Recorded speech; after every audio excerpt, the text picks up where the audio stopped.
Genesis is one of those very few rock bands that have enjoyed their kind of longevity. As one of the most successful rock acts of the 70s, 80s, and 90s, Genesis has amassed over 100 million album sales worldwide. Hi, I'm Gary Moore. Genesis just celebrated their 40th anniversary, and they marked the occasion with a tour reuniting the three-man lineup that defined the group through its most successful era. Phil Collins, Mike Rutherford, and Tony Banks, on stage for the first time in 15 years, have played to sold-out stadiums and arenas all over the world during their Turn It On Again tour. Adding to the celebration, Rhino Records continued its upgrade of the Genesis catalog with the release of Genesis 1983 to 1998, the second of 3 Genesis box sets that will ultimately cover their entire body of work to date. For the next hour, we'll explore the years 1983 to 1998, years the band left behind with a trail of top 10 singles, platinum records, and some record-breaking world tours. We begin with 1983 and the group's self-titled release, Genesis. It reached number 9 on the pop album charts, largely on the strength of its first big U.S. hit, That's All. Radio loved the song, much to the band's surprise. Phil Collins and Mike Rutherford explain. At the time, anyway, it was much more obviously radio-friendly than Mama, which was a little bit of a dark horse for AM radio in America. I think at that point it was still AM, FM, I was kind of surprised it turned out to be a big hit in America. I suppose quite a sort of catchy little phrase Phil had on the word That's All, but I think it was just our time was right in America. I think around about that album where things just started working on the radio. We've been playing the States for years and years, and suddenly we got better at writing shorter songs.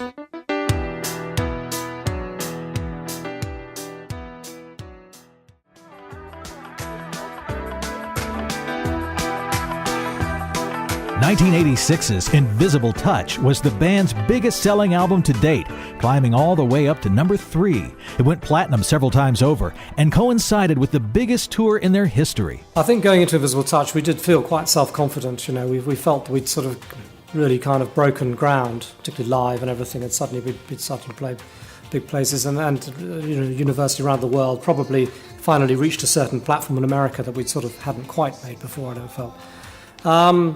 I don't know, we went in there with a lot of confidence. We seemed to have an incredible number of ideas, just improvised all the time, and endless songs kept falling out, The Genesis record before had this strong, dark mood. Invisible Touch seemed very energetic, maybe just more faster songs, by nature of a sort of collection of styles on the album, but it had a big energy. Each one of those songs, like Atlantic Confusion, In Too Deep, Tonight, Invisible Touch, Throwing It All Away, they were all kind of either top 5, top 10 singles in the States. And I think that was probably that 85-86 tour as well we did with that. That was the first stadium tour. I mean, that opened up that was probably our peak in America to some extent. We Can't Dance may have just kept up there with it, but certainly from a record point of view, that was our biggest, probably the biggest wave, that album. It was a good blend, I think. I think it's, I was pretty excited. When we finished this album, I thought this is really good, and I liked it because it was both, I still thought it was musically a very interesting album, and yet it was also obviously had a wide appeal.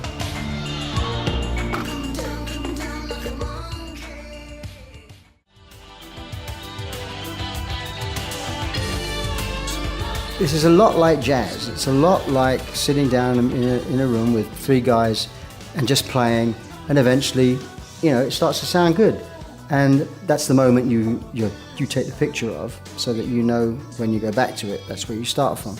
That's the magic of having a chemistry of people, and that's why, I never take that kind of thing lightly. The fact is that with the 3 of us can do that, and not many people do that. And there may be bits that are slightly suspect, and there are bits that aren't as good as others, but there's some great stuff in there that came out of nowhere, and that's what's good about the band.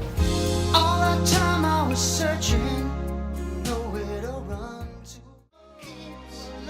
Oh, I need you, I'm not gonna make You're listening to Genesis, 1983 to 1998, the years that are sometimes called the Power Trio years, during which time Phil Collins also became a solo superstar.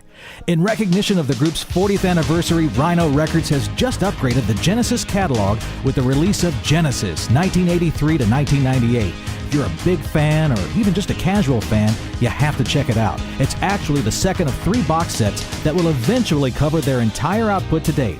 If you want more info on it, just log on to rhino.com. We'll be right back with more from Phil Collins, Mike Rutherford, and Tony Banks when Genesis 1983 to 1998 continues in just a moment.